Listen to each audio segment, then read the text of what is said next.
Narito ang mga pinakamainit na balita ngayong tanghali. Albay Governor Greg Slagman, sinuspende ng Ombudsman dahil umano sa huweteng.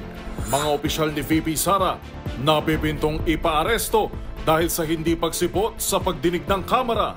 College student, patay matapos tumalon umano mula sa MRT EDSA Taft Station. Sa MBC TV correspondents, magsasaka, patay matapos barilin sa harap mismo ng anak sa Calatrava, Negros Occidental. Sa MBC TV Sports, Carlos Yulo binisita ang kanyang dating gymnastics club sa Japan. At sa Showbiz Spotted, JL ng P-Pop Group Plus, contestant sa Korean survival show na Universe League.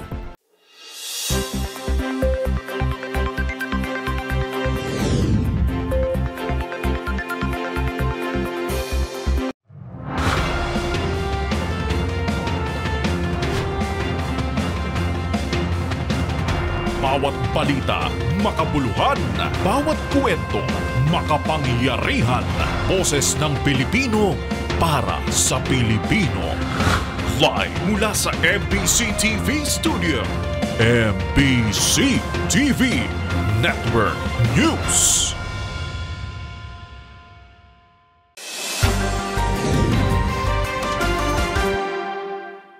Pilipinas, una sa ating mga balita. Sinuspinde ng Office of the Ombudsman si Albay Governor Greg Slagman dahil umano sa issue ng huweteng.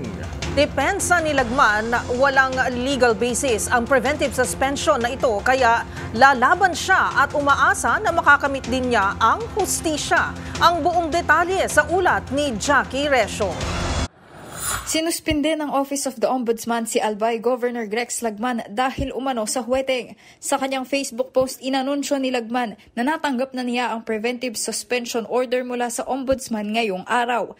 Dahil sa suspension si Vice Governor Glenda Bungao ang magsisilbing acting governor ng lalawigan sa lalong madaling panahon at magkakaroon na sila ng pagpupulong ngayong araw para matiyak na hindi maaapektuhan ang trabaho ng mga tauhan ng kanilang tanggapan. Ayon din kay Lagman, lalabanan niya ang aniyay walang legal basis na preventive suspension at umaasa siyang makakamit din niya ang hustisya.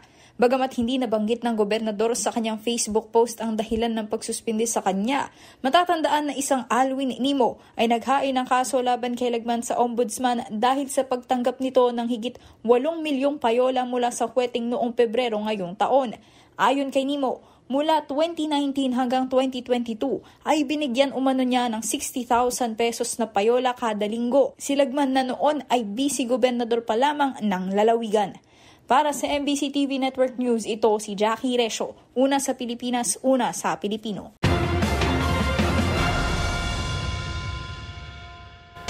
Nagbitiw na sa pwesto bilang Prosecutor General ng National Prosecution Service o NPS ng Department of Justice si Benedicto Malcontento.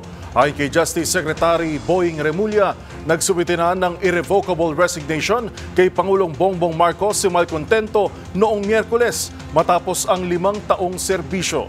Hindi naman malinaw ang dahilan ng pagbibitiw nito maliban sa pagnanais na ituloy ang iba pang kailangang gawin.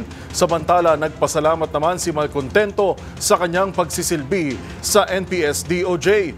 Matatandaang naitalaga si Malcontento sa pwesto noong June 2019 sa ilalim ng pamumuno ni dating Pangulong Rodrigo Duterte.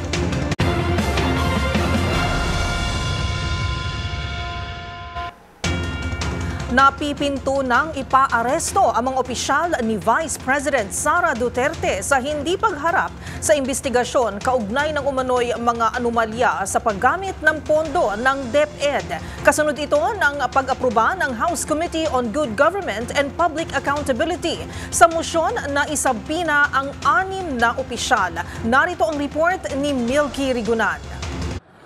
Inaprobahan ng House Committee on Good Government and Public Accountability ang mosyon na isabpi ng 6 na opisyal ni Vice President Sara Duterte na hindi humaharap sa investigasyon kaugnay ng umano'y mga anomalya sa paggamit ng pondo ng Department of Education. Ipinasubpi na ng komite si Attorney Zuleika Lopez, ang Chief of Staff ni VP Sara, Attorney Lemuel Ortonio, Assistant COS ng Office of the Vice President, Attorney Rosaline Sanchez, OVP Director for Administrative and Financial Services, Gina Acosta, OVP Special Disbursing Officer, Julieta Villa del Rey, OVP Chief Accountant, at si Edward Fajarda, dating DepEd Special Disbursing Officer na nasa OVP na ngayon. Sa nakarang hearing ng komite na pinamumunuan ni Manila Representative Joel Chua, naglabas na ng show cause order laban sa 6 na opisyal para ipaliwanag kung bakit hindi sila dumalo sa manaunang imbitasyon ng komite. Iniimbestigahan ng komite ang umano'y anomalya sa paggamit ng 125 million pesos na confidential fund ng OVP noong 2022, kung saan 73 million pesos ang sinita ng Commissioner on Audit. Ang 125 million pesos na pondo ay ginastos mula December 20 hanggang December 31, 2022 o sa loob lamang ng 11 araw. Inatasan din Chua ang Committee Secretariat na may paugnayan sa Bureau of Immigration maging sa Department of Justice para sa pagpapalabas ng lookout bulletin laban sa 6 na mga opisyal. Para sa MBC TV Network News, ako si Milka Rigunan, una sa Pilipinas, una sa Pilipino. Sa kaugnay na balita, nagkasagutan sina Surigao del Sur 2nd District Representative Johnny Pimentel at dating DepEd Undersecretary Epimaco Densing sa pagdinig ng Kamara. Ito'y matapos akusahan ng kongresista ang dating opisyal na humihingi ng komisyon sa pagpapatayo ng mga school buildings sa bansa. Ang iba pang detalye sa ulat ni Arnold Herrera.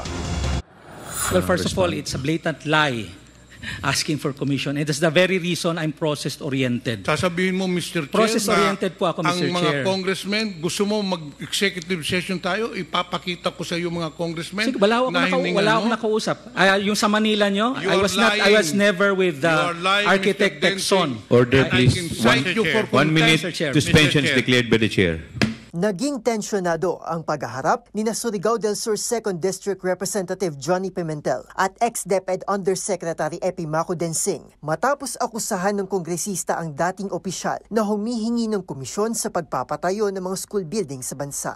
Sa ikatlong pagdinig kahapon ng Committee on Good Government and Public Accountability, matapang na ibinunyag ni Pimentel na maging siya mismo ay sinubukang biktimahin ng umano'y kabulustugan ni Densing. Sabi ko kanina, Mr. Chair, the 180 million pesos was already included in the National Expenditure Program.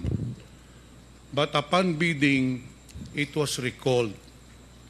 But prior to the bidding, this Mr. Greg Murillo, who's a close friend of Mr. Densing, called me. Sir,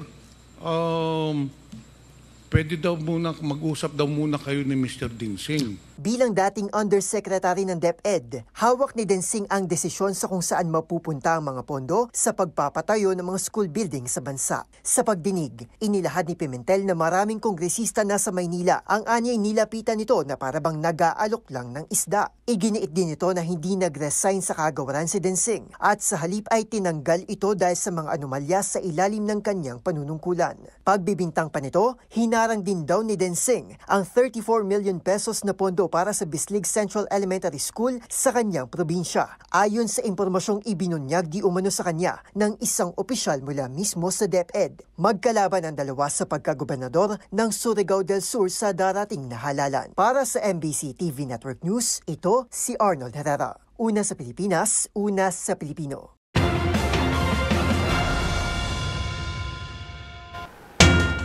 Samantala, naghain naman ng resolusyon si Senator Christopher Bongo para imbestigahan ng Senado ang war on drugs ng nagdaang Duterte administration.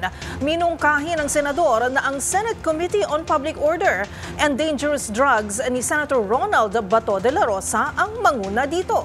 Narito ang buong report ni Raymond Dadpaas. Porsigido si Senador Christopher Bongo na magkaroon din ng sariling investigasyon ng Senado hinggil sa war on drugs sa panahon ng Duterte administration. Ito ay sa magitan ng inihain nitong Senate Resolution number 1217 at gusto nitong ang Senate Committee on Public Order and Dangerous Drugs ni Senador Ronald Bato de la Rosa ang manguna dito. Pagkakataon ito upang sagutin ang mga akusasyon na nagkaroon ng paglabag sa human rights at posibleng pang-aabuso sa kapangyarihan sa war on drugs. Wala umanong ibang layunin na mga akusasyon kundi siraan ang ikinasang war on drugs noong panahon ni dating Pangulong Duterte. Paliwanag ng senador, nanalo si Pangulong Duterte dahil sa kanyang kampanya laban sa illegal na droga. Tinupad lang niya ang kanyang pangako na nagdulot umano ng mas ligtas na komunidad. At dahil ang ikakasa nilang investigasyon ay in aid of legislation, ay titignan nila kung paano mapalakas ang kampanya laban sa illegal na droga. Bukod sa naising maituloy ang kampanya ay mapalakas din ang mga mekanismo upang maiwasan ang mga posibleng pang-aabuso. Batay sa datos umano ng Department of Interior and Local Government o DILG ay bumaba ang crime rate sa bansa ng 73.76% sa unang 5 taon na termino ni dating Pangulong Duterte. Nauna ng pinayuan ni Senate President Francis Chis Escudero, Senador Go at Senador De La Rosa na mas mabuting ipaubaya sa ibang senador ang pangunguna sa investigasyon upang hindi sila maakusahan na ito ay self-serving. Nangako ang Senate President na ngayong weekend ay kanyang personal na kakausapin ang 2 senador. Kabilang sa opsyon ay ang mungkahing ang Senate Committee of the Whole ang mag-iimbestiga sa madugong war on drugs ng Duterte administration. Para sa MBC TV Network News, ito si Raymond Dadpaz, una sa Pilipinas, una sa Pilipino. Namumuro ang hanggang pisong rollback sa susunod na linggo. Ayon kay Assistant Director Rodela Romero ng Department of Energy Oil Industry Management Bureau, posibleng maglaro sa 50 centavos hanggang 75 centavos ang tapyas presyo sa kada litro ng gasolina, habang piso hanggang 1 peso and 15 centavos sa kada litro ng diesel at 90 centavos hanggang piso sa kerosene. Itutulak umano ito ng humupang tensyon sa gitnang silangan at posibleng sobrang supply ng krudo sa entrada ng susunod na taon. Ang namumurong rollback sa susunod na linggo ay matapos ang halos 3 pisong taas presyo na ipinatupad nitong Martes.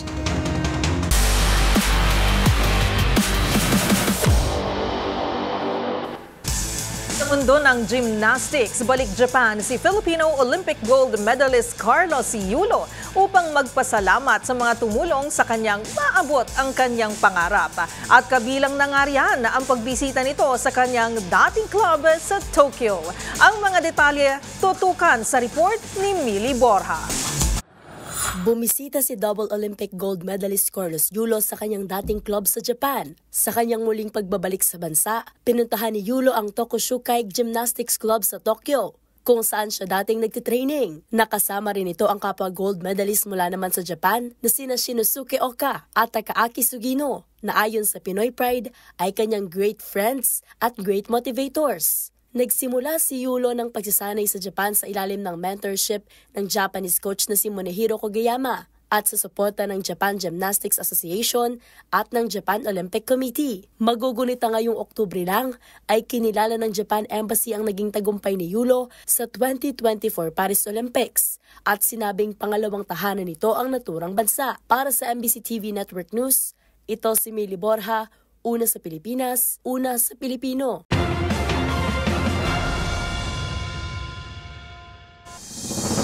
Narito pa ang mga balitang dapat niyong abangan.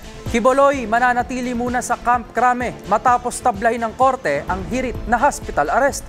Dating DILG Secretary Benhur Abalos, tinawanan lang ang edited photo ng kaniyang billboard na kumakalat online.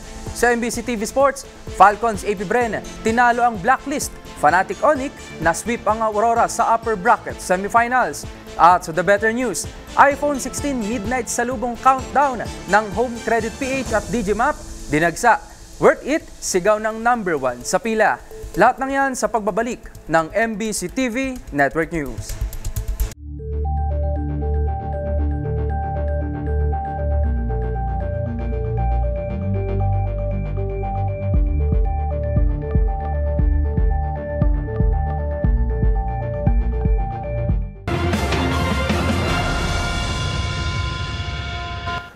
Sa pagpapatuloy ng ating balitaan, nilagdaan na ni Pangulong Bongbong Marcos ang Academic Recovery and Accessible Learning o ARAL Act. Layo ng batas na ito na tugunan ang learning gaps na naidulot ng pandemya sa pamamagitan ng National Learning Intervention Program. Narito ang report ni Lef Narciso. Ganap ng batas ang Academic Recovery and Accessible Learning o ARAL Act. Nilagdaan ni Pangulong Ferdinand Marcos Jr. ang Republic Act No. 12028 sa seremonya sa Malacanang kaninang umaga. Layo ng bagong batas na tugunan ang learning gaps na naidulot ng pandemya. Sa ilalim nito, bubuo ng National Learning Intervention Program para tulungan ang mga nahihirapang mag-aaral para mag-catch up sa kanilang aralin batay sa required standards ng kanilang grade levels. Pangungunahan ng Department of Education ang programa sa pamamagitan ng pagtap sa mga guro, pre-service teacher at mga estudyanteng naka-enroll sa teacher degree program. Tututukan dito ang competencies ng mga estudyante, partikular sa essential learning areas, kabilang ang reading at mathematics para sa grades 1 to 10 at science para sa grades 3 to 10. Para naman sa kindergarten, sa sentro ang ARAL program sa paghubog sa kanilang literacy at numerical competencies. Sa kanyang talumpati, sinabi ni Pangulong Marcos na itataguyod ng ARAL Law ang karapatan ng bawat batang Pilipino sa accessible at dekalidad na edukasyon. Beyond stimulating academic achievement, this also will reignite each student's passion and enjoyment for learning. Here, our mission extends beyond mere knowledge acquisition. We aim to foster the empathy and support that every learner rightfully deserves. Para sa MBC TV Network News, ito si Lef Narciso. Una sa Pilipinas, una sa Pilipino.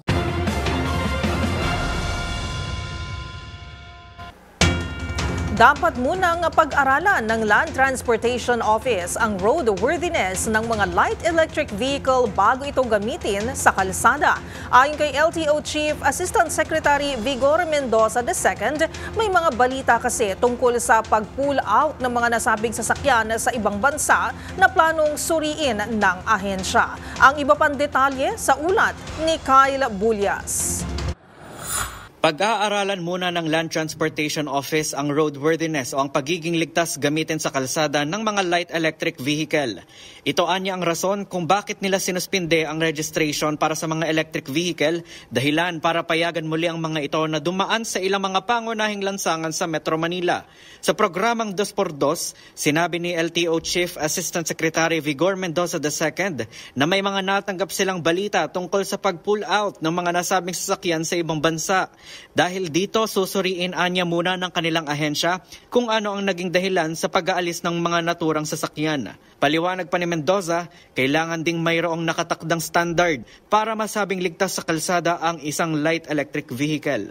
Gusto natin malaman mabuti kung bakit po pinupull out ito mga sasakyan na to, light electric vehicles, sa ibang parte ng mundo. Para matuto po tayo doon, ma-incorporate natin sa mga requirements for registration, yung ating, kung ano man yung nangyayari sa iba na pwede natin gamitin dito sa Pilipinas para ma-promote naman po natin yung road safety. Kaya parang one step backward, then hopefully two steps forward. No? Ayusin lang yung requirements based on the experiences ng ibang bansa sa light electric vehicle. Samantala, nilinaw naman ni Mendoza na ang suspensyon ay para lamang sa mga three-wheelers pababa kasama na ang mga scooter type na e-bike. Bukod dito, ipinaalala ni Mendoza na bagamat suspendido ang registration ng mga light e-vehicle, hindi pa rin anya ito makakaapekto sa mga ipinaiiral na ordinansa ng mga LGU.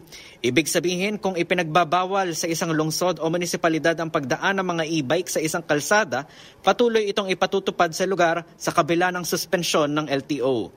Para sa MBC TV Network News, ito si Kyle Bulyas, una sa Pilipinas, una sa Pilipino.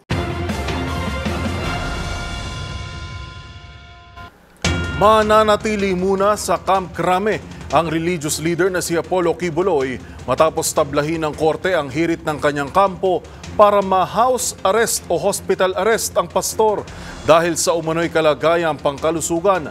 Ang mga detalye iatid sa atin ni Edniel Parosa.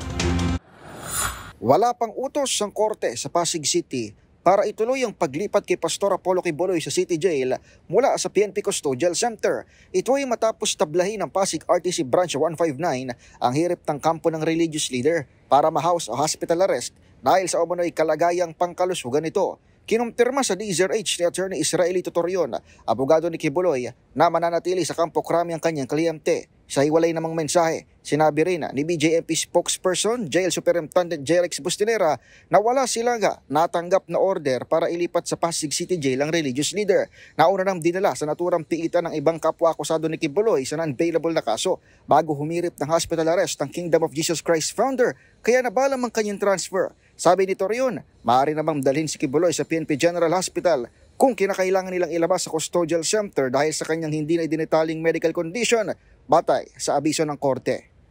Para sa MBC TV Network News, ito si Edniel Parrosa, una sa Pilipinas, una sa Pilipino.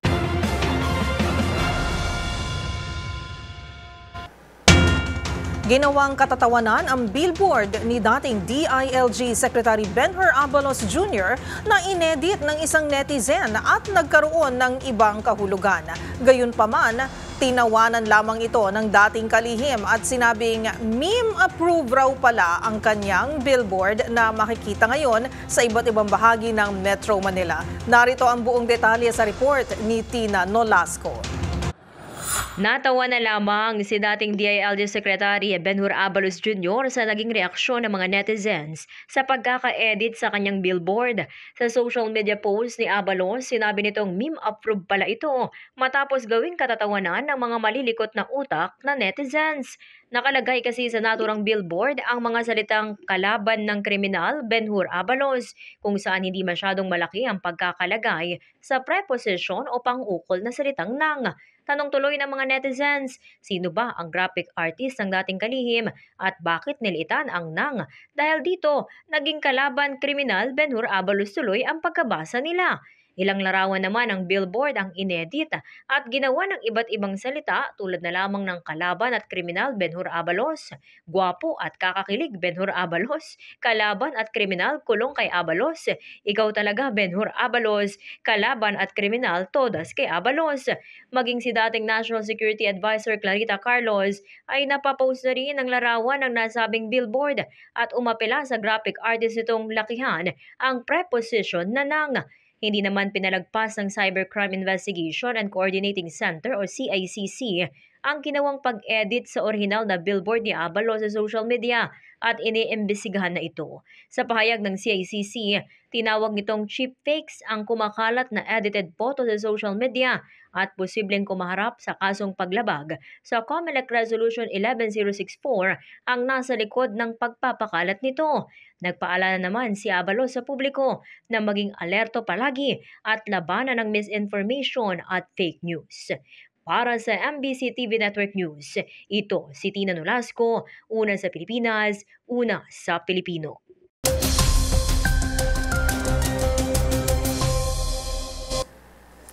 Pilipinas, nagpapaulan pa rin ang Intertropical Convergence Zone o ITCZ sa Southern Mindanao at sa Palawan. Pinag-iingat po ang ating mga kababayan sa Zamboanga Peninsula, Bangsamoro, Sorsogon at malaking bahagi ng Davao, laban po yan sa banta ng pagbaha at pagguho ng lupa. Sa hilagang bahagi ng ating bansa, asanang maulap na himpapawid na sinasamahan ng pulong-pulong pag-ulan simula ngayong tanghali. Bunsod naman po yan ng easterlies. Kabilang dito ang Cagayan Valley, mga probinsya ng Quezon at Aurora, gayon din ang Bicol Region. Habang localized thunderstorms naman ang posibleng magpaulan sa nalalabing bahagi ng ating bansa. Samantala, dumako naman tayo sa Pacific Ocean, kung saan may namata ng pag-asa na low pressure area. 1,885 kilometers ang layo mula sa Eastern Visayas. Pero at least for the next 24 hours, hindi pa ito nakikitang lalakas bilang bagyo at papasok ng ating area of responsibility. Para naman sa ating weather forecast over the weekend, along the ITCZ sa Mindanao ay tinatayang magkakaroon ng wind circulations na posibleng mabuo bilang low pressure area. Halos buong bansa ang makakaranas ng mga pagulan dahil sa ITCZ sa Mindanao, habang shearline at trough ng LPA ang magpapaulan sa Luzon at Visayas. Pero dito sa Metro Manila, asahan lamang ang epekto ng localized thunderstorms. Mag-iingat po tayo palagi at syempre happy weekend po sa ating lahat. Para sa MBC TV Network News, ito si Arnold Herrera. Una sa Pilipinas, una sa Pilipino.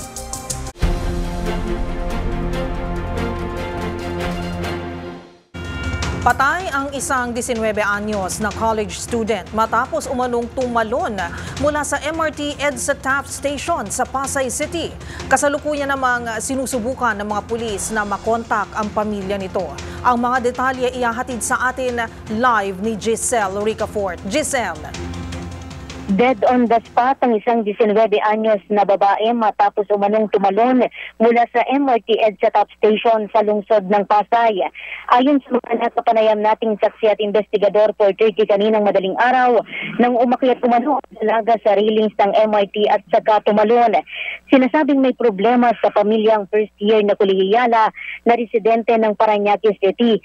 Nakapanayam natin ang kaibigan ng biktima na nakasama pa niya ilang oras pa lamang bago ang sinasabing pagtalon. Tumanggi itong magpakilala pero kwento niya sa atin, 3:30 ng umaga niya kinita ang kaibigan dahil nag-send umano ito ng larawan na nasa parking area ito sa ikatlong palapag naman ng isang mall. May pinagdadaanan umano ito sa pamilya batay na rin sa mga ipinabasa sa kanyang conversation sa telepono nito pero hindi niya naman nakalain na magagawa ito ng kaibigan. Dinala na sa punerarya ang labi ng biktima at sinusubukan na rin ng mga pulis na makontak ang kanyang mga kamag-anakan. Para sa MBC TV Network News, ito si Giselle Ricafort para sa DZRH, una sa Pilipinas, una sa Pilipino. Maraming salamat, Giselle Ricafort.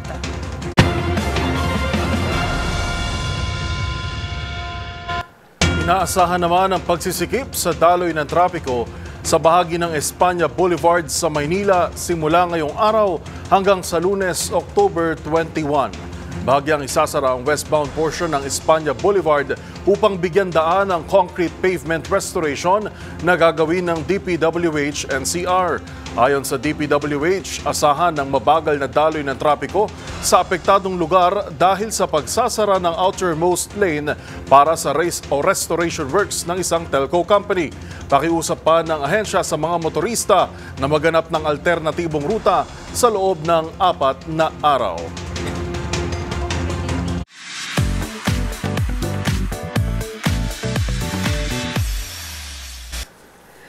Pag-usapang bagong gadget, di papahuli ang mga Pinoy. Patunay dyan ang mga dumagsa sa iPhone 16 Midnight Salubong Countdown ng Home Credit Philippines at Digimap kagabi sa isang mall sa Makati. Ang The Better News sa mundo ng latest gadget in the Metro, tinutukan ni Angelica Cosme.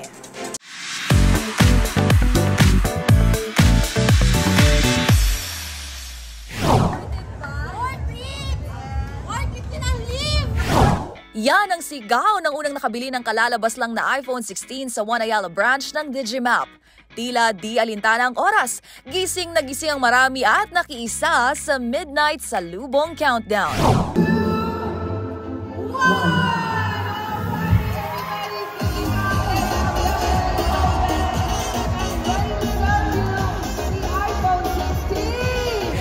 Na inilunsad ng Home Credit Philippines at ng naturang Apple authorized reseller. We're very excited going around. We have a lot of games out here and stuff, so you can see it doesn't feel like it's so late at night because people are super excited. The energy is great out here. Bukod sa mga techies, certified iOS users, nakisaya at nakisabay din sa excitement ang ilang social media personalities.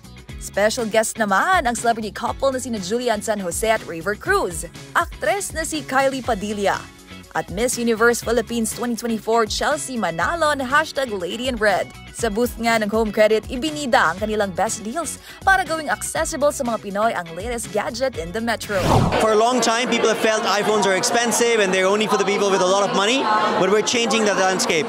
We're really making it where iPhone is for everyone, because now, even if you don't have a credit card, even if you do not have enough cash available in your hand straight up, you can actually take an iPhone home with you with just one valid ID and easy installments from 12 months up to 24 months. Kung matatandaan, September last year nang inilabas ng Apple ang kanilang iPhone 15 series. At matapos ang higit isang taon, iPhone 16 naman ang pinilahan ng mga Pinoy kung saan isa nga sa mga pinag-uusapan dito ang bagong camera button feature ng naturang gadget. This guys, it's the best and the greatest iPhone ever. So, and it's available on great deals now. At least till this Sunday, there's some great freebies, great offers from Home Credit and Digimap. So come out here over the weekend and get yourself the new iPhone 16. Para sa MBC TV Network News, ito si Angelica Cosme. Una sa Pilipinas, una sa Pilipino.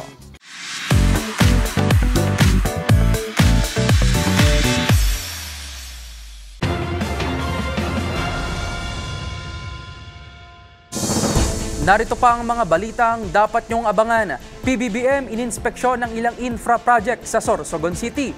Sa MBC TV correspondents, senior citizen na nagbibisikleta lang, sugatan matapos mabangga ng SUV. Sa trending and viral show, student achiever na sinubok sa pangarap na maging doktor, top-notcher sa board exam sa pagiging guro.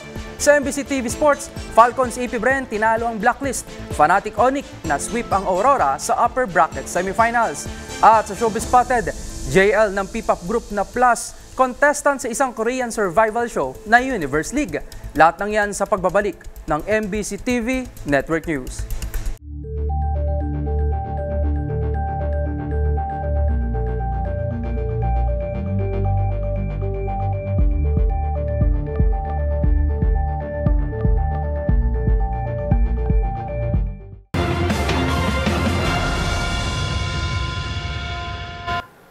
Nagsagawa naman ng inspeksyon si Pangulong Bongbong Marcos sa dalawang infrastructure projects na kasalukuyang itinatayo sa Sorsogon City. Ayon sa Pangulo, layong ilapit at pabilisin ang serbisyo ng pamahalaan sa taong bayan sa pamamagitan ng mga infrastrukturang mga ito. Ang buong detalye ihatid sa atin ni Rose Babiera. Binisita ni Pangulong Bongbong Marcos ang ilang proyekto ng gobyerno sa Sorsogon City, kabilang diyan ang Sampaloc Tenement at ang Sorsogon National Government Center. Kasabay ito ng pagbisita ni PBBM sa lalawigan para pasinayaan ang Sorsogon Sports Arena, habang ipinagdiriwang nito ang ika-130 anibersaryo ng Sorsogon Province at 50th Kasanggayahan Festival. Ang Sampaloc Tenement ay proyektong pabahay na binubuo ng 2 gusali na may 32 shelter unit. Layo nitong bigyan ng tirahan ng mga informal settlers sa barangay Sampaloc. Sa ngayon, gawa na ang unang gusali habang inaasahang matapos ang ikalawang gusali sa Mayo ng taong 2025. Sumunod namang sinuri ng Pangulo ang Sorsogon National Government Center na magsisilbing one-stop shop para sa iba't ibang serbisyo ng ahensya ng pamahalaan. Ilan sa mga opisina na laman ng SNGC ay ang Bureau of Treasury, Veterans Office, PhilHealth, Department of Science and Technology, Philippine Information Agency, Cooperative Bank, Boy Scouts of the Philippines, Girl Scouts of the Philippines, at Philippine National Bank na layong ilapit at pabilisin ang serbisyo sa taong bayan. Pinuri at pinasalamatan naman ng Pangulo ang lokal na pamahalaan ng Sorsogon sa pagtutok sa paggawa ng mga infrastrukturang ito. Tanda ito aniya ng patuloy na pagbibigay ng oportunidad upang mapabuti ang buhay ng bawat Pilipino. Para sa MBC TV Network News, ito si Rose Babiera. Una sa Pilipinas, una sa Pilipino.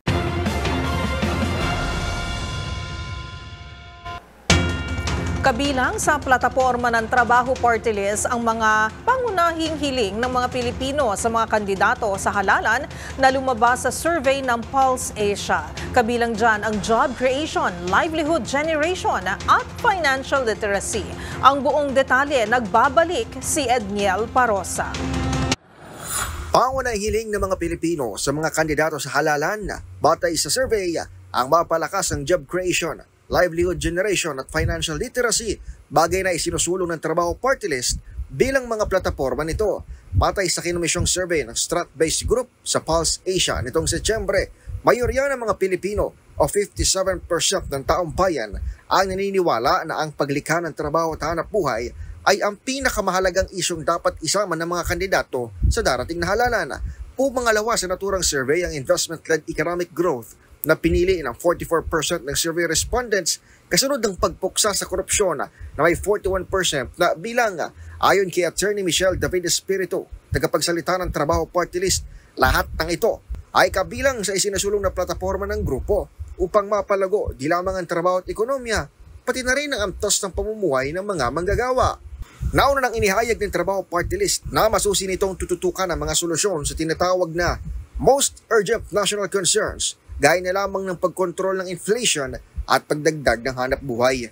Naniniwala rin ang grupo na mahalagang pagkakaroon ng representasyon ng Trabaho Party List sa Kongreso upang maisabatas sa mga mahalagang benepisyo para sa mga manggagawang Pinoy. Giit ni Atty. Espiritu, hindi sapat na umasa lamang sa wage increase upang tugunan ang pang-araw-araw na pangangailangan ng mga pamilyang Pilipino. Dapat din umanong isama ang mga non-wage benefit sa pagpapabuti ng pamumuhay ng bawat manggagawa. Para sa MBC TV and Network News, ito si Edniel Parrosa. Una sa Pilipinas, una sa Pilipino.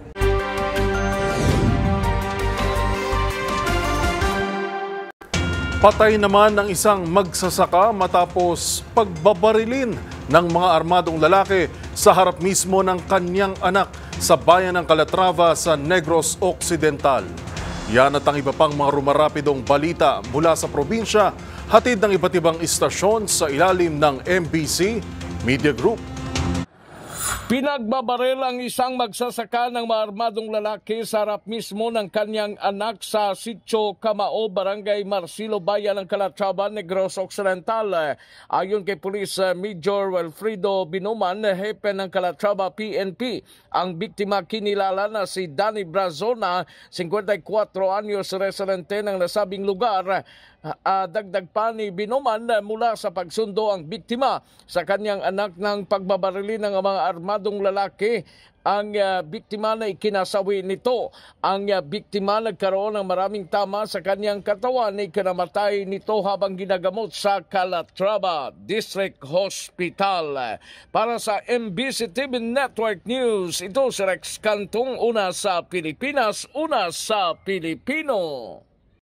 Sugatan ng isang senior citizen nang mabundol ng isang sasakyan na Toyota Innova habang nagbibisikleta sa National Highway. Kinilalang biktima na si Nilo at nangyari insidente sa National Highway ng bayan ng Mondragon Norte, Samar. Sa report ng PNP, biglang lumihis sa linya ang bicycle rider na isang senior citizen na 72 anyos at sakto naman napaparating ang nasabing sasakyan. Nabangga ito ng nasabing Toyota na minamaniho na isang nakilala na si Joshua, 30 anyos, ng barangay Tambangan, Palapag, Northern Samar. Rumisponde ang mga pulis sa lugar at naabutan pa itong bicycle rider na nasa gitna pa ng kalsada at duguan. Nagtamo ito ng matiling sugat sa kanyang katawan at agad na isinugod sa Northern Samar Provincial Hospital. Samantala, ligtas naman ang driver ng sasakyan at dinala sa Mondragon Municipal Police Station para sa tamang disposisyon. Mula sa MBC Network News, RH34 Jane Galit Bantayan, una sa Pilipinas, una sa Pilipino. Balita mula sa Mountain Province. Winasak ng mga operatiba ng Mountain Province Provincial Police Office ang higit 14.5 milyong pisong halaga ng tanim na marijuana sa ikinasang anti-drug operation sa Sadanga Mountain Province. Naglunsad ng marijuana eradication operation na pinagsanib na operatiba ng iba't ibang police unit sa Mountain Province at PDEA na nagresulta sa pagkakadiskubre ng 72,700 piraso ng fully grown marijuana plants na may standard drug price na 14,580,000 pesos.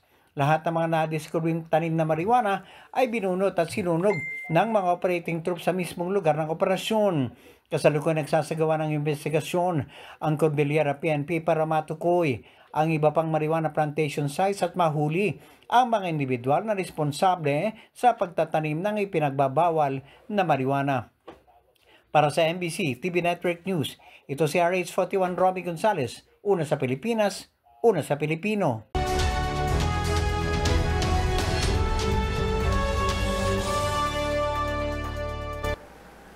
Redirected by fate, bawat isa sa atin ay may kanya-kanyang pangarap na nais abutin sa buhay. Mapa-doktor man yan, engineer, architect o guro. Pero kung minsan hindi umaayon ang tadhana sa ating mga plano dahil tila may mas maganda itong inihanda para sa atin. Kagaya na lang ni Queenie na nooy sinubok sa kanyang pangarap na maging doktor pero ngayon nasungkit pa ang top spot sa board exam bilang isang teacher. Ang kanyang inspiring story tutukan sa trending report ni Arnold Herrera.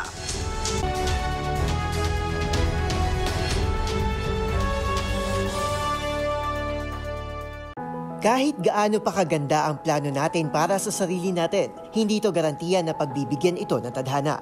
Tulad ni Queenie na unang nangarap na maging doktor pero tila inilihis ng tadhana sa isang mas matagumpay na karera bilang isang guro ng bayan. Nagsimula daw itong mangarap na maging doktor, lalo't lumaki din ito sa pamilya na may iba't ibang medical professionals tulad ng mga nurse, pediatrician at nutritionist dietitian. Sa katunayan, certified student achiever ito mula pa noong ito ay kinder pa lamang. Pero agad itong humarap sa mga pagsubok at makailang ulit na pagkabigo nang tumuntong ito ng senior high school. Bagay na labis itong dinibdib pagpasok nito ng kolehiyo. Tumigil ito ng pag-aaral sa loob na 1 taon sa programang physical therapy at bumalik ito sa pag-aaral sa ilalim ng panibagong programa na Special Needs Education sa University of Batangas. Makailang ulit din itong pinagdudahan ng kanyang mga kakayahan hanggang sa puntong pumasok pa sa isip nitong i-drop na lang ang kanyang pag-aaral. At bagamat hindi ito ang kanyang first choice at sa tulong na rin ng kanyang mga mentor, nagkaroon ito ng panibagong sense of purpose sa kanyang buhay, ang magsilbing gabay at kanlungan ng mga batang may special needs. Higit pa rito, nasungkit din ni Queenie ang pagkilala bilang board top-notcher sa licensure exam for professional teachers, elementary level nito lamang Marso. Habang nakuha naman ng kanyang best friend na si Kyla ang rank 10 sa parehas na board exam.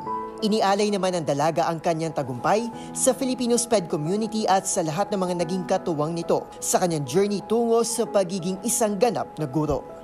Para sa DZRH-TV, ito si Arnold Herrera.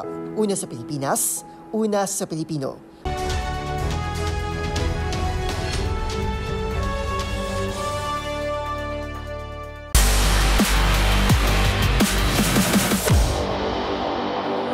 Legacy versus legacy at ang patuloy na pagpapakilala bilang worthy contender. Naging mainit agad ang tapatan ng 4 na teams sa upper bracket match ng playoffs ng NPL Philippines Season 14.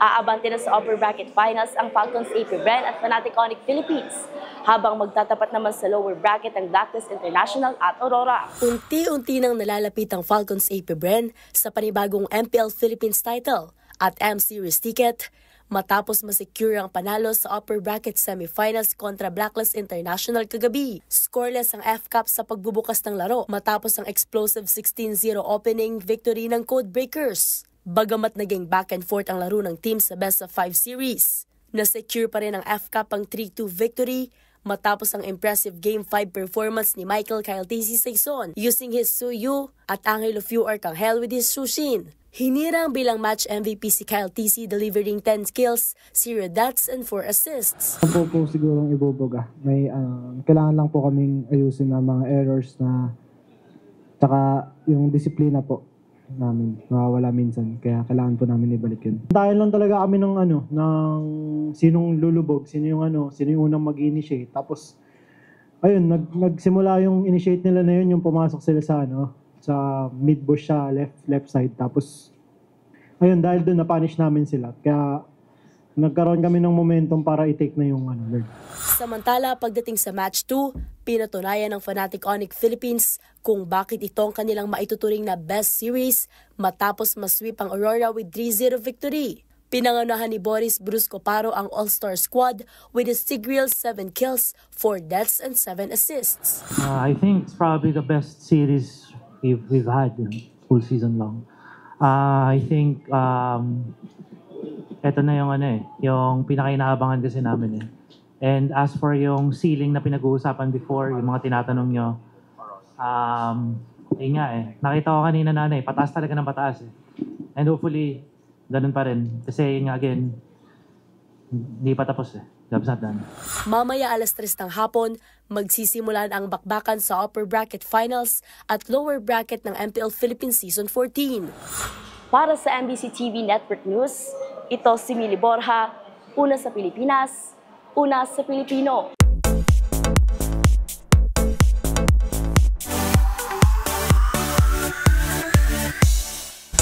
Ipinakilala na ang higit 40 contestants sa inilunsad na Korean survival show na susubukang mapabilang sa bubuin ng bagong global boy group. At kabilang sa mga ito ang isang 20-year-old Filipino artist. Kung sino siya, kilalanin sa aking showbiz report. Isang Pinoy ang contestant sa bagong Korean survival show na Universe League. Siya ang 20-year-old artist mula Muntinlupa City na si JL Gaspar na miyembro ng P-pop boy group Plus. Who will be winning the Prism Cup, winning the glory and a chance to debut? Boys Dream Match, Universe League. Are you ready? Siya ang nag-iisang Filipino sa ipinakilalang 42 contestants kung saan manggagaling ang mga miyembro sa bubuuin na bagong global boy group. Makakasama rito ni JL ang iba pang contestants mula China, Japan, Thailand at South Korea. Ang Universe League ay ang ikalawang season at male counterpart ng survival show na Universe Ticket kung saan nabuo ang K-pop girl group Eunice na kinabibilangan ng mga Filipina artists na sina Elijah Parmisano at Jelly Danca. Samantala, full support naman ng Plus members sa panibagong journey na ito ng kanilang bunso. Sa in-upload ng vlog ng Plus last month, mapapanood ang kanilang paghatid kay JL sa airport na isa nilang bittersweet moment.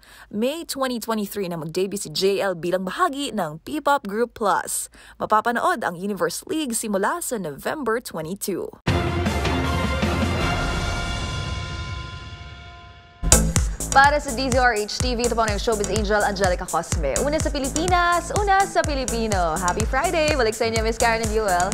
Maraming salamat, Showbiz Angel. At iyan ng mga nakalap naming balita ngayong araw ng Biyernes.